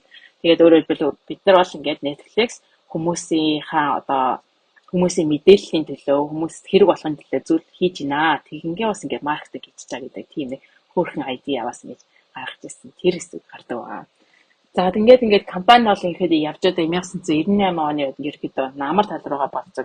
За тэгээд нэг өглөө ингээд яриа ингээд тийм марк ингээд оффистаа ороод ажилласан чи read чамтай уулзъя гинэ гэж ярьжсэн. Өглөө ирсэн 7 цагад ирсэн чи байхгүй байсан учраас өдөө сайн ирсэн гэдэг ингээд нөгөө нэг ажилч нь хэлж байгаа юм байна л да өөртөө за тэгээ зүйл өдөөс нь яригээд Нэг шин бодоогүй сууж байсан чинь Reed өдөө санаа орж ирдэг байгаа. 6 цагийн үедтэй орой. Тэгээд тэгсэн чинь ингэж хэлсэн ерөөсө чамтай ярих юм хэрэгтэй байна. Айгуу serious нэ тий. Тэгээд юу болсон бэ гэсэн чинь ерөөсө ингэсэн чи бол маш сайн ажиллаа хийж байгаа. Одоо launch хийснээс хойш бүтэмжтэй байна. Гэхдээ нэг зүйл маш одоо миний хаалгадтай байна. Тэрний юу гэхээр ингээ бүр PowerPoint гаргаж ирж байгаа заяа. Юу хийж байгаа болж байгааг нь яриад, юу болохгүй байгааг нь яриад, стратегиуд ерөөс хийж байгаа юм чинь болохгүй байна тий. Ямар нэгэн тийм одоо жишээлбэл түрүүнд хэлжсэн нөгөө Toshiba Sonobit байсан маркетингийн компани болохоор маш алдагдaltaй. За тэгээд нөгөө гол бизнес хийж байгаа DVD-гээ түрээслэх нь болохоор ерөөс амжилттай явахгүй. Дөнгөж нийт орлогын 2-3% хэвчрэхгүй. Гэх мэтчлэн ерөөдөө чиний хийж байгаа маркетингийн компаниуд дээр дах зүйл нь бол болохгүй байна. Тийм учраас би хий гэдэг саналыг бол Reed амар ингэж логикотойгоор маш олон зүйлийг тайлбарлаж тий тоо баримттайгаар ингэж ярьдаг. Тэгээ энэ нь бол мэдээж Марк өөрөө энэ компани байгуулаа, өөрөө санааг нь гаргаад өөрөө энэ компани байгуулаа аваа явж байгаа хүний хувьд бол маш хүнд тусдаг. Тэгээ би өөрийнхөө хийсэн компаниас ингэ гарах гэж байгаа юм уу гэдэг тий. За тухайд бол Марк бол CEO буюу яг гүйцэтгэх захирлыг хийжсэн. Reed болохоор chairman буюу одоо тузынхан захирлыг хийжсэн гэсэн тий. Chairman тий дахиад дээр нэг дахиад тийм board гэдэг чинь тузынхан захирал гэсэн. Тэрийг хийжсэн. За тэгээ тэмцээний хийсэн болохоор хоёлаа энэ юугаас солио. Би болохоор би яг гүйцэтгэх захирлын яг компани ингэж аваа явъя. Чи болохоор chairman болоо жоох ингэж өдөр тутмын ажиллагаанд нь оролцохгүй жоохон холоос харах байдалтайгаар аваа яваа гэдэг тийм саналыг гаргасан. За тэгээд үнэхээр хүн дээр туссан ингээд өөрөө маш хэцүү байсан тий хэлэхэд хэцүү байсан. За тэгтээ яг ингээд reading хэлсэн бүх зүйлүүдийг нөө доктор хэлж байгаа учраас ингээд дахин бодоод ингээд яа харахгүй өөрөө бол асуудалтай байгаа ойлгосон. Одоо бол компани ямар төвшөнд хүрсэн бэ гэхээр Марк бол ямар төвшөнд хүрсэн бэ гэхээр одоо л яг операшныг авч аваад тэрийг execute буюу яг бүтэмж сайн хийх чадвартай тим хүнтэй хэрэгтэй болсон тий. Марк болохоор илүү creative бүтээл сэтгэлээр ямиг хадаг шинэ санаа гаргахад айгуу сайн байсан боловч тэр санаа нь одоо шатнд дууссан гэсэн үг байхгүй юу. Тийм болохоор одоо бол дараа нь тэр санаагаа яаж сайн гарч гарах вэ? Мөнгийг яаж зарцуулах вэ? Ямар стратегиар авч явах уу гэдэг дээр бол Reed яа харахгүй өмнө нь хийж исэн маш сайн туршлагатай байсан учраас энэ яа харахгүй зөв шийдвэр байна гэж бас өөрөө бодчихсон. Тэгээд ингээд одоо ажилчтай бодсон байгаа тий. Одоо ажлын компани бас нэлээд том орсон. Нэлээд хүмүүсийг ажилд аваад эхэлсэн. 60 гаруй 70 хүнтэй болсон. За тэгвэл нөгөө ажилтайгаа ингээд харж байгаа хгүй. Би одоо хэрвээ ингээд өөрийнхөө миний компани зөрүүдлээд хүмүүсийг ингээд ажлаас нь гаргахуул яг уу компанид амбуржуул яг уу миний зорилго анханаас юу байсан юм бэ тий компани байгуулах байсан компани болоод тэрнийхээ захирлаар явах гэдэг зорилго ганц зорилго гэж бодож исэн бол яг ингээд харсан чинь тэр нь бол хоёр зорилго байсан байхгүй нэг нь болохоор компани байгуулах нөгөөх нь болохоор тэр компанийнхаа удирдаад авч явах гэдэг хоёр зорилго байсан байна гэдгийг ухаарч хараад за тэгээд ингээд 1999 онд Марк өөрийнхөө гүйцэтгэх захирлын албан тушаалыг Reed-д өгөөд тэгээд тэрнээс хойш хамтдаа ингээд ерөөдөө компани удирдаад авах явъя гэдэг нэг юм том чухал алхам эмчээ тулгарсан байдаг аа. За тэгээд Марк маань ер нь тэгээд албан ёсоор президент буюу одоо компанийхаа дэд захирал гэдэг албан тушаалд ажиллахаар ажиллаж эхэлсэн. Reed-тэй харьцуулахад юугаа дааж авчихсан ямар талыг нь илүү хариуцчихсан бэ гэхээр хэрэглэгчийн үйлчлэгээ, тэгээ харилцаа, маркетинг, PR, вебсайтынхаа дизайн, тэгээ контент, тэр контентийг бүтээгч компаниуд, DVD плеер үйлдвэрлэдэг компаниудтай харилцаа гэдэг тиймэрхүү зүйлсийг хариуцчихсан. Нөгөө талаар Reed болохоор санхүү, үйл ажиллагаа, тэгээд нөгөө backend яг арын инженерийн чиглэлийг нь хариуцчихсан гэсэн үг. Энэ хоёрын хувьд болохоор нэг нэгэндээ ерөнхийдөө за чи нэгээ хариуц, би нэгээ хариуц, хоёул өөртөө асуудлыг шийдэн шүү. Хитрхийн нэгнийхээ ажлыг ингээд одоо нөгөө микро менежмент хийдгүү те. Нөгөө л нэг Netflix-ээс соёл байгаа байхгүй. Өөртөө асуудлыг ингээд яаж игээд адилхан зорилготой юм чинь яаж игээд шийднэ гэдэг те. Тийм яг бас энэ нөгөө гүйцэтгэх захирал, дэд захирал хоёрын энэ харилцаанаас бас Netflix-ийн соёл нь гээд олон жил үсэд явцсан байгаамаа. Дотроо бол ийм үүрэг хариуцлагын хуваарлалтай байсан. Гаднаасаа харахад болохоор одоо Reed CEO гүйцэтгэх захирал байх нь маш чухал байсан. Ялангуяа хөрөнгө оруулагчид, venture capital-уудын нүдэнд, хөрөнгө оруулагч бүсүүдийн нүдэнд бол Reed хамаагүй туршлагатай, хамаагүй найдвартай, олон амжилттай стартапуудыг ингээд босгоод хөл дээр нь тогтоосон ийм хүн болохоор Reed компанийг төлөвлөж авах нь хамаагүй ашигтай байсан гэсэн үг. За тэгээд яг энэ Reed-ийг орж ирснээс хойш, гүйцэтгэх захирал болсноос хойш ерөнхийдөө ингээд ажил үргийн хуваарлт өөрчлөгдснөөс гадна бүтэц зас жоохон өөрчлөгдсөн. Өмнө нь бол одоо маркийг зохиогчийг байхад болохоор цөөхөн хүнтэй, гэхдээ нөгөө нэг тэр хүмүүс нь илүүтэй ингээд аюу тийм креатив, бүтээлчтэй олон талын мэдлэг, generalist гэж хэлдэг шүү дээ. Олон талын зүйл чаддаг. Тэгээд асуудлыг ингээд аюу бүтээлчээр шийддэг юм дөнгөж санаа байсан зүйлийг бодит зүйл болгоход чинь аюу тийм асуудал шийдэх бүтээлч чадвартай байх хэрэгтэй гэдэг чинь. За тэгэхээр ийм хүмүүс хөвчлэн байсан бол Reed-ийг орж ирснээс хойш энэ компани ерөөхдөө ингээд цаашдаа удаа оршин тогтнохын тулд, илүү томорхын тулд, илүү мэргэжлийн болохын тулд үүрэг хариуцлага одоо ажил үүрэг болгон дээр илүү гүнзгий мэргэжсэн специалистууд илүү их хэрэгтэй болж эхэлсэн. Асуудал нь бол гэхдээ DVD бодлож авах олон байгаа гэдэг түрээслэх хүн цөөхөн байна гэдэг асуудал шийдэгдээгүй л байсан. Амжилттай бизнес модель нь олдохгүйсэн гэсэн үг. Маркийн хувьд бол бүхий л зүйлийг туршиж үзчихсэн. Маркетингийн хүн болохоор тэг ингээд нэгийг авбал хоёр дахьыг нь үнгөө түрээслүүлэн ч гэдэг юм уу эсвэл багцаар нь түрээсэлж одоо янз бүрийн промошнууд ингээд зөндөө их явуулж утсан бүр янз бүрээр оролдож үзсэн ерөөсө болохгүйсэн.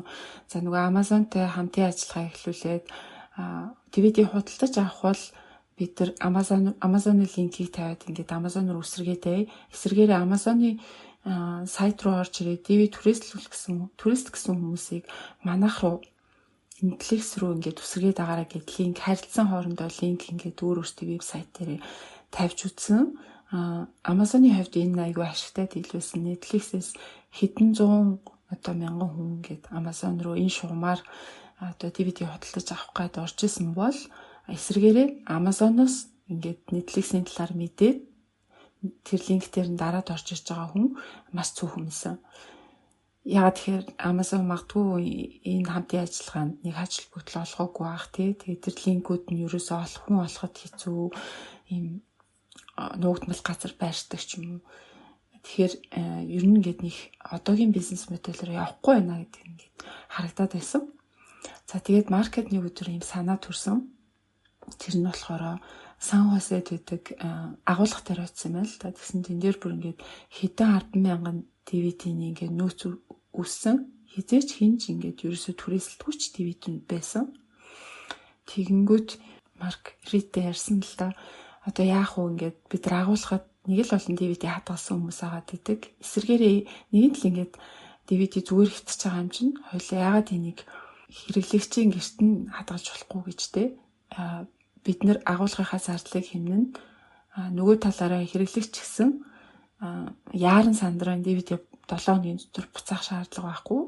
Ингээд өссөн хугацаагаараа ингээд тэр DVD-гээ дахин үзэл гэртээ байлгаад иж болно. Ингээд аль нь ашигтай юм санаа байгаас тэгээд. Тэгээ энийг за тэгвэл яаж хэрэгжүүлж болох вэ гэд янз бүрээр судалгаа хийж үзээд тэгээд 4 DVD-г хүмүүс ингээд өөрсдөө сонгоод тэгээ тэрийгээ хязгааргүй хугацаатайгаар гэртээ байлгаж болно.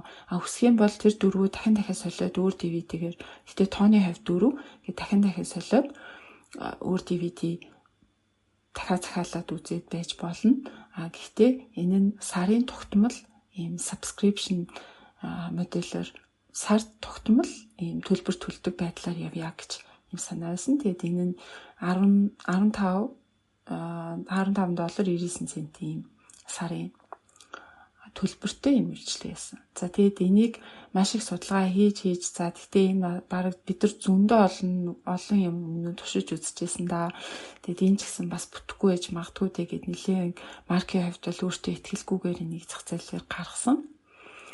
Тэгсэн чинь юу болсон бэ гэсэн чинь энийг хийсэн өдөр шууд энэ зар сурталчилгааг олж харсан хүмүүсийн 90% нь шууд кредит картаа холбоол энэ үйлчлэгийг авч хэлсэн.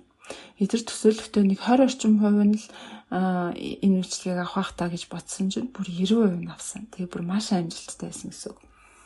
Тэгээд бүр айгүй гайхаад за тэгтээ бас дүгнэлт гарах болоогүй байна. Гэхдээ л бид нэр яг хайгаад байсан зүйлээ олчлоо доо гэж тухайн үедээ нэлээх нэг ингээд санаа намарсан, тайвширсан гэхүү те. Олон сар ингээд яах вэ гэж бодож арай гэж хариултаа олсон юм шиг юм мэдрэмж төрчихсөн гэсэн. Тэгээ энийг олсныхоо дараа яг бид нар ингээд хизээний цагт энэ зорилгодоо хүрнэ гэж бодож исэн ч гэсэн яаж гэдгийг хинч мэдэхгүй байсан. Ер нь хинч мэдэх боломжгүй. Тэгэл хийж үзэж байгаа л энэ хариулт нь олдсон юм байна гэсэн тийм зүйлийг их нэртэйгээ ярьж байсан. За бас нэг чухал санаа одоо ч гэсэн бидний Netflix дээр үзэхэд гардаг зүйл нь ялтчгүй хүн болгонд өөр юм вебсайт харагддаг тийм веб одоо тэгшээгийн Netflix өөр миний Netflix өөр тийм энийг ингээ цаана мэдээж хэрэг миний үздэг контентуудад зориулаад алгоритм ажиллаж байгаа. Гэхдээ дөнгөж 99 оны үед эдгээр яаж хэрэглэгч болгонд тийм тохирсон customized ийм контентуудыг харуулах вэ гэдэг тэр энэ дээр нэг гаргалгаа болох хэрэгтэй. Одоо хэрэглэгч болгон тохирсон landing page ингээд вебсайт үүсгэж авах боломжгүй шүү дээ. Энэ дээр read энийг ингээ автомат чиглэе гэсэн санаа гаргасан. Тэрний юу аах вэ гэхээр ингээд хэрэглэгч болгоны одоо Netflix дээр дараа л оронгууд тийм 4 киноны зураг байна. Тэгээд одоо нэртэй тэгээд хэдэн онд бүтээгдсэн хэр урттай кино вэ гэх тийм ийм 4 л ийм хүрээ үүсгэж. Тэгээд тэр хүрээндээ тэр 4 киног болохоор ингээд рандомаар санаандгүй аргаар ингээд гаргаад яа. Гэхдээ тэрнийх нь хойдолт нь нөгөө тэр хүмүүс би одоо иймэрхүү жанр төрөл жанрын кино үздэгээд одоо судалгаач юм өгсөн байгаа шүү дээ. Тэрэнд нь үндэслээд ингээд одоо ийм төрөл жанрын 50 кино гэдэг анханасаа сонгоцсон байх юм л та. Тэгээд тэр 50 киноноос нь хүн болгонд ингээд Netflix руу орох болгонд санаандгүй байдлаар 4 кино нь ингээд холигдоод гарч ирээд байх юм байна. Тэгэхээр нөгөө хүмүүст ямар мэдрэмж төрж байгаа гэхээр надад л зориулаад ингээд 4 киног Netflix дандаа өөр санал болгоод байгаа юм байна гэсэн тийм мэдрэмж авах юм байна. Тэгэж анх энэ асуудлыг шийдчихсэн юм байна. Тэгээ одоо болохоор биднэрт юу харагддаг гэхээр бидний нөгөө нэг үздэг контент, тэгээ өмнө үзчихсэн контентууд, тэгээд бид нартай төстэй хүмүүс ямар контент үздэг вэ гэдээ маш тийм нарийн алгоритмээр тулгуурлаад ингээд Netflix руу оронгууд гардаг киноны төрөл жанрууд нь ингээд илүү нарийн болсон, илүү тодорхой, илүү бидэрт зориулсан болсон. Гэхдээ энэ дээр бас нэг юм зөвхөн ингээд танд зориулсан киног харуулад байгаа биш. Netflix-аас энэ алгоритмда танд үзүүлмээр байгаа те жоохон шахчмаар байгаа тиймэрхүү контентуудаа бас оруулдаг. Энэ томьёонд нь тийм зүйл суулгаж эхэлсэн гэж гарсан. За тэгэхээр одоо ингээд бидний мэддэг Netflix-ийн томоохон subscription модель байна. Customize тэ хүн болгонд тохирсон энэ контентуудыг харуулах гэдэг эдгээр ийм чухал санаануудыг бол Марк Рид 2 одоо дөнгөж хэдхэн сарын хугацаанд эхний жилдээ бараг 2 дахь жилдээ ингээд гаргаад дууссан гэсэн үг. За тэгээд 2000 онд одоо арай нөгөө нэг .com-ийн bubble гэж ярьдаг шүү дээ. Дөнгөж интернетээр сэрэг мандсан компаниудын ингээд хэтэрхий баабалдаад хөөсрөөд исэн зүйл одоо харахаас дөнгөж өмнөхөн томоохон одоо хөрөнгө оруулалтын компаниуд Netflix дээр очиж та нар IPO хийхгүй мүү? Хувьцаага зах зээл дээр нээлттэй зарахгүй мүү? Потенциалтай ирээдүйтэй компани штэ гэд тэдрийг ингээд хоргоож хэлсэн. За тэгээд энэ IPO яригдахын өмнөхөн хэдхэн сарын өмнө хэднэр бол 50 сая долларын ийм хөрөнгө оруулалт хувийн хөрөнгө оруулалтын компаниас татсан байсан. Тэгээ нэлээ ингээд амжилттай явжсэн гэсэн. Тэгээд IPO-ийн санаа ч гэсэн гараад. Гэхдээ ингээд IPO-өөр хөрөнгө босгохын тулд нэг хэцүү зүйл нь болохоор IPO хийхин тулд бид нар ийм ч юм чадна, ийм ч юм хийх гэж байгаа гэдэг айгүй гоё тийм том мөрөөдөл харуулах хэрэгтэй. Тэгээд том мөрөөдөл харуулахын тулд тухайн үед мод болж байсан Amazon шиг ингээд everything store гэдэг шиг те бүх зүйлийг хийж чадна. Бид нар ийм ч юм хийн, тийм ч юм хийн гэдэг айгүй олон тийм олон төрлийн төлөвлөгөө харуулах хэрэгтэй болж байна. Тэнгүүд Netflix-ийн одоо хүртэл хийж сайн чадсан зүйл нь болохоор илүү фокус олон зүйл хийх биш нэг зүйл төвлөрөх байсан. За тэгээд IPO-д бэлдээд ингээд олон янзын төлөвөө гаргацсан байжсэн чинь IPO хийн гэсэн тохиролцоог хийсний 7 хоногийн дараа 2000 оны 4 сард .com-ийн бабл хагарсан. Интернетийн компаниудын хувьцаа нь ингээд нэлээд унаад тэгээд энэ хөөсрөл нь арилаад ер нь IPO хийх шанс багассан гэсэн үг. Тэгээ Netflix-тэй ярьжсэн хөрөнгө оруулалтын компани за IPO хийх санаагаа болий. Хэдүүлээ ер нь бол ингээд бабл хагарчлаа, хөөсрөлт болчлоо. Тэгэхээр ингээд болио гэд. Тэгээд яг хоо эргээд харахад Netflix-ийн хувьд энэ нь нэлээд сайн зүйл бас яагаад тэгэхээр энэ чигээрээ IPO хийсэн байсан бол нөгөө хувьцаа эзэмшигчдэд таалагдахын тулд нөгөө олон төрлийн төлөвлөгөөгөө ингээд биелүүлэхийн тулд хүчин таарамдаад магадгүй өнөөдрийн бидний мэдж байгаа амжилттай Netflix байхгүйсэн ч биш магадгүй гэсэн юм санааг зохиогч мэдэлж байгаа. Интернетийн компаниудын ингээд хөөсрөл хагарсны дараа ч гэсэн ингээд амжилттайгаар өдий хүртэл оршин тогтносон бас нэг нууц нь болохоор мөнгөндөө маш тийм хянамгай харамч нягуур ариг гамтай хэрэгжилжсэн гэсэн тийм поинтыг хэлж байгаа. Бусад одоо компаниуд бол яасан бэ гэхээр нэлийн үргэлжлэн байсан амжилттай бизнес модель олоочгүй мөртлөө ингээд маркетинг эдгтэр хийх мөнгө цацааж тийм нөгөө Супер Боул гээд Америк хөл бөмбөгийн томоохон тэмцээн байдаг ш. Тэн дээр ингээд жишээлбэл ганцхан телевизийн сурталчилгаа явуулахын тулд 2 сая долларыг өгөх ч юм уу дөнгөж стартап байж ш.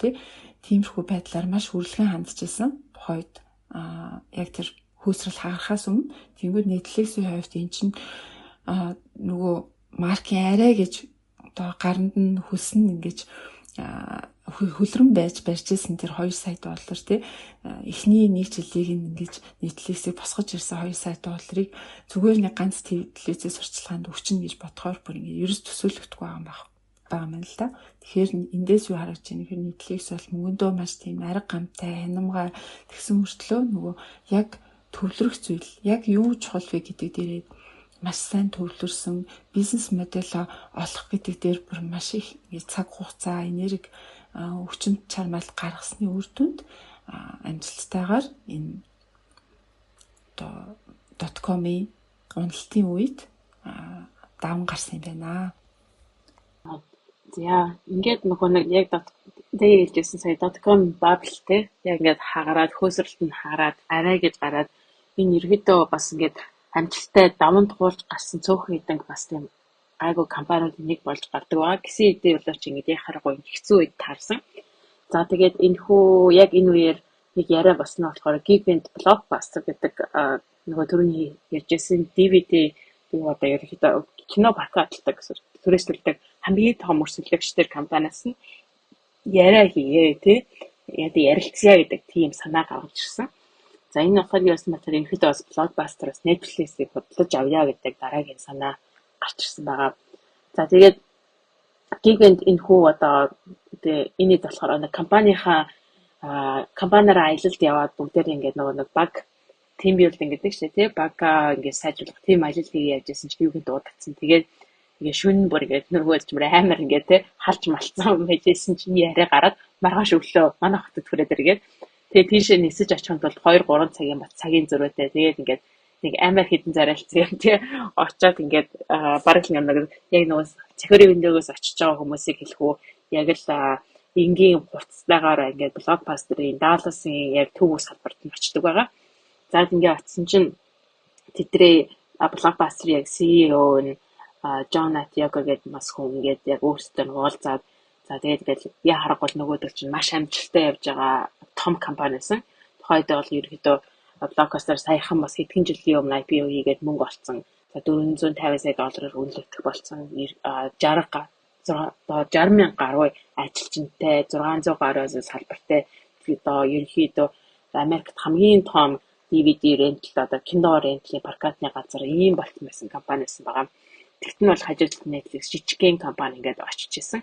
За тэгээд яг ингээд үнэ ингээд тохиролцоо ярьсан чинь та нар ер нь хэдийг хүсэж байгаа ингээд асуусан юм л Netflix.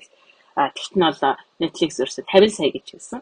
Тэгсэн чинь нөгөө нэг баг юу н захирал нь Blockbuster-ын захирал нь өөрөө инээдээ паж чадахгүй инээсэндээ та юу ярьж байгаа тий өөрсдөө тийм том гэж бодоо юу гэдэг тий та бол тийм баг мөнгө 50 саяар бол 50 сард хүрэх тийм болоогүй байна гэдэг баг тийм санаа. Тэгээд ингээд яагаад тэгж үтсэн бэ гэхлээр нөгөөд нь болохоор одоо энэ интернетийн дээр нөгөө хөөсөлт чинь угаасаа хагарсан тийм үед одоо та ийм хүн асууж болохгүй гэж хэлжсэн боловч Марк бол дотроо бодохдоо бол нет бол блокбастер бол бас хэдэн яхахгүй блокбастер бол Netflix-тэй харьцуулбал хамгийн хүчтэй тий хамгийн одоо бүхэл нөгөө нэг тоглолтын дээр бол бүх хүзрийн хамгийн том одоо тийм хатгацсан тийм байдалтай оролцсон. Гэхдээ блокбастерын үед бол хэдэн сул тал байсан.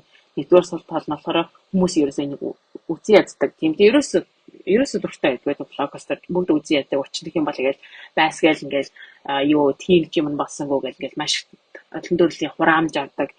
DVD нэг өдөр хоцруулчаар $5 ч юм уу ингээд маш их хураамж авдаг. Тэгээд хүмүүс нь дэлгүүрүүд нь гоё штэ хүмүүс нь сайгаа штэ биш ерөөс ингээд үйлчлүүлэгчт нь бол таалагддаг тийм зүйл байсан. Хоёрдугаар бол бүх зүйл бол интернеттэй холбоотой болж байсан. Өөрөөр бүх зүйл онлайн болж байсан. Тэр үеэр таасан гэхдээ блокбастер бол дэлгүүрт ингээд офлайнаар зардаг DVD ингээд худалдаж аваад биеэр барьдаг. Тийм юм бол ирээдүйд байхгүй болно гэж Маркос өөрөө харж байсан учраас блокбастер тэрнээс бол одоо оройтцсан байна гэж харж ирсэн. За тэгээд ерөнхийдөө ингээд энэ одоо Netflix-ийг худалдаж авах гэдэг тэр санаа бол ингээд ерөнхийдөө байхгүй болчихж байгаа юм л да. Хитий ингээд энүүдэн ингээд хийсэн боловч за тэгээд үүний дараа ингээд нэгэнтээ одоо нөгөө нэг юу .com-ийн хөөсрөл хагарсан байгаа. Тэгэхээр ерөөсөө бараг IPO-ийн худлаа болчихсон гэсэн нөгөө юмнууд нь бусад компаниудад харьцуулахад. За тэгээд блокбастер бидний худалдаж авч чадхаа болчлаа гэсэн. За тэгэхээр ингээд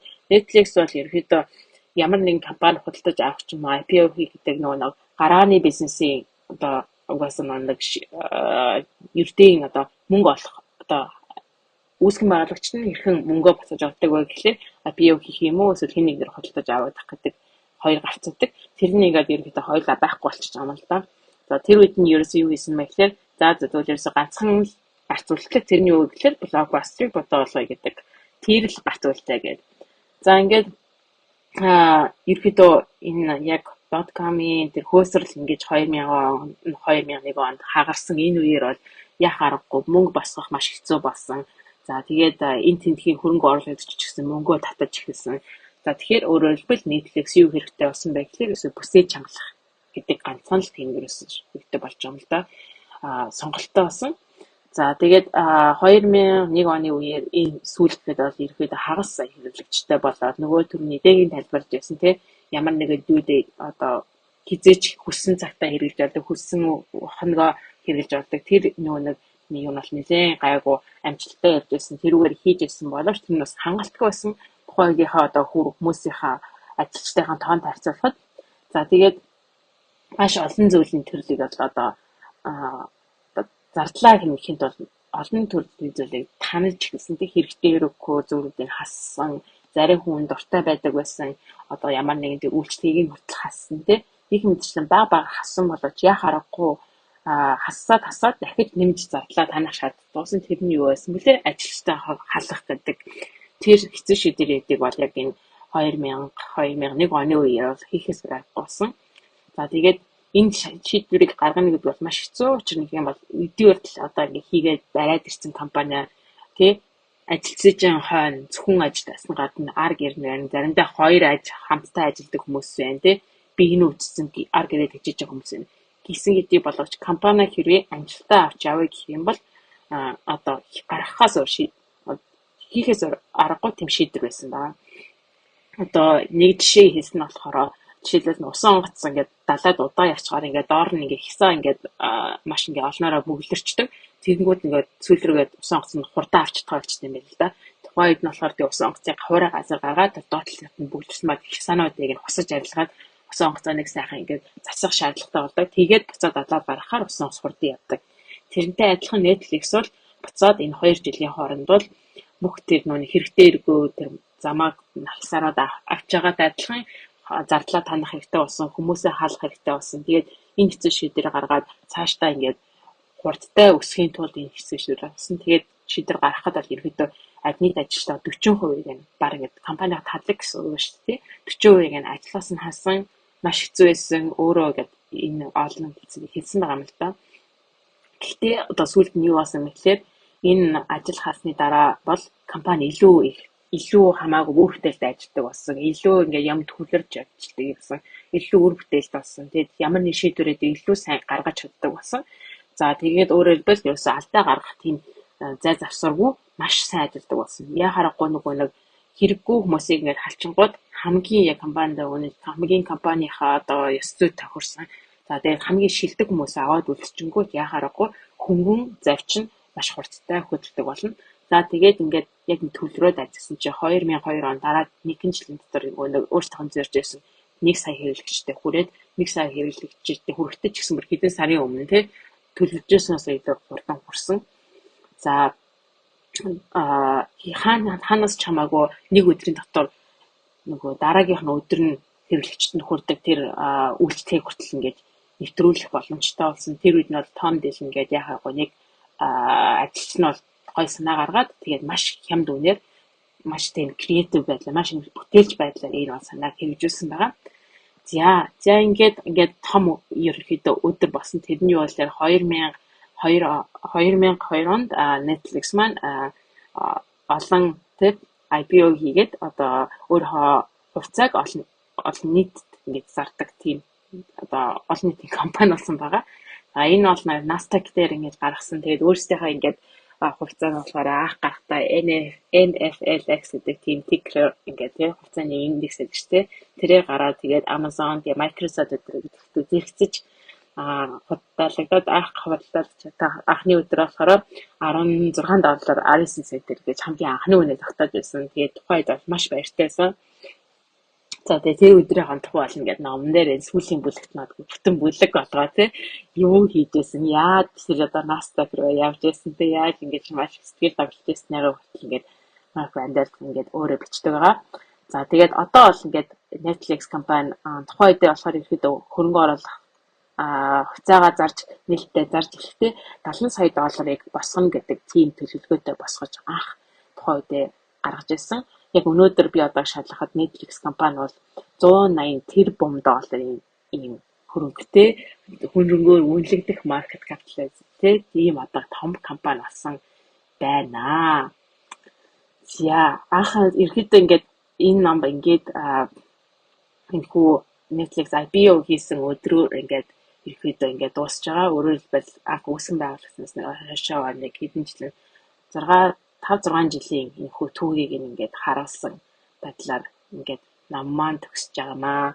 Тэгээд ингээд номын дараа бас ингээд шалгажсэн харж байсан чинь Google хийсэн Mark Randall бол компаниасаа 2002 онд тийм IPO хийснээр дараах нь ерөөхдөө бол гарсан байгаа. Тэгээд өөрөө бас дахиад өөр компаниуд дээр ингээд одоо board ч юм уу зөвлөгч игээд ингээд явдаг ийм хүн болсон байгаа. Харин би бас тэрийг харсан. Тэгээд компаниасаа гарахтаа бас хувьцаагаа зарсан. Одоо ер нь бол хувьцаа эзэмшдэггүй нөгөө нийт хөрөнгөийнх нь хэмжээ $100 сая байхад Reed Hastings бол 3-4 тэрбум болсон байлаа шүү дээ. Тэгээд тэр нь жоохон харамсалтай байсан. Зүгээр нэг юм эхний 1-2 жил нь ажиллаж байгаа гарсан хүн биш. Бүр ингээд энэ номыг уншингууд санааг нь гаргаад тэр санааг ажилтдаг бизнес модель болгоод нэлээд их нэг хөлтөр нь босгочоод тэгээд гарсан байгаа байхгүй юу. Тэгэхээр ягаад цаашаа үргэлжлүүлээгүй гарсан юм болоо гэж бас бодсон. Тэгээ энэ номыг бичсэн шалтгаан нь болохоор тэгж бодсон. Нөгөө эхлээд ингээд уншиж эхлэхдээ яна ингээд одоогийнхоо CEO-ийг баахан болох болоо гэж бодсон чинь ерөөсөө тийм байгаагүй. Ингээл Reed бол надаас энэ нэгээрээ илүү Reed бол угаасаа байгаагүй бол Netflix өнөөдөр байхгүй байсан гэд аюух тийм нэг учир шалтгаанууд нь ч гэсэн нэрэж тийм юм байна да гэж бодохоор ямар ч тийм одоо хар буруу сансан ч юм уу тиймэрхүү зүйл байхгүй яг л ингээд логикоор учир шалтгааныг ингээд дэнслээд бодсон бичсэн юм санагдсан. Гэхдээ нөгөө номыг бичсэн хамгийн том шалтгаан нь одоо хүмүүс чинь Netflix гэл Reed Hastings гэж бодоод идэг бол энэ яг ингээд Маркийн оруулсан Mark Randall-ийн оруулсан үүрэг нь хувь нэмэр нь юу байсан бэ гэдгийг бас өөрийнхөө үгээр ингээд намайг байгаагүй бол Netflix байхгүй байсан юм а гэдгийг бас айгуу томруунаар үлдээхийн тулд бас бичсэн юм болоо гэж бодгцсан. Тэг үнэхээр л ном уншингууд Margaret хоёр хоёулаа л байхгүйсэн бол өнөөдрийн Netflix байхгүйсэн байгаа байхгүй. Тэгээд зөвхөн одоо Netflix гэлтгүүгээр одоо энэ subscription model ч гэдэг юм уу те эсвэл энэ дараа өдрийнх нь хүргэлт мөрөлт ч гэдэг юм уу те нэлээд юм нөгөө өнөөдөр бидний хэрэглээнд ингээд айл хэдийн нэвтэрч гисэн хөвшч гисэн энгийн болцсон зүйлсийг анх ингээд бүр алаан болж иж одоо бүтээж исэн юм байна. Олж нээж исэн юм байна. Тэ энэ нь бас Netflix-ээс уршилтай байсан юм байна. Бүр Netflix чинь саяхан л одоо баг 5-6 жилийн өмнө л нийтээрээ үздэг болчихлоо ш. Тэрнээс өмнө болохоор ингээд бүр 1990-ад оны компани байсан гэж сонсч байсан. Тэгээ ингээд анхных нь бүтээсэн түүхийн сонсонгууд DVD-г нь одоо шуудангаар явуулж ирсэн ийм компаниас үүсэлтэй гэд ийм айгуу гоё стартап майндсеттэй шинийг бүтээх бүр ингээд тэмцэгч те ийм соёлтой компани байсан юм байна гэдгийг бас мэдэх айгуу том боломж байлаа л гэж бодлоо энэ ном уншаад. За. Маш сонирхолтой ном байсан. За тэгээд юу ч гэсэн подкаст нэлийн бит хоёр бол ингээд сонирхолтой олон төрлийн мэдээлэлс нэгнэдээ бол нэлийн сайхан урт дугаар болох шиг байлаа. За тэгээд дугаараа өндөрлөхөөс өмнө уламжлалаас ороод спонсороод ордъё. Эрүүл амьдралын хэм маягийн түгээцгээ эрүүл мэндийн чанарыг хэмжигч подкастын ивэнтгийгч Think Pharma. Think Pharma баярлалаа. За тэгээд энэ удаагийн дугаар маань таалагдсан байхаа гэж найдаж байна. За тэгээд дараагийнхын дугаараар уулзлаа. Түр баяртай. За түр баяртай.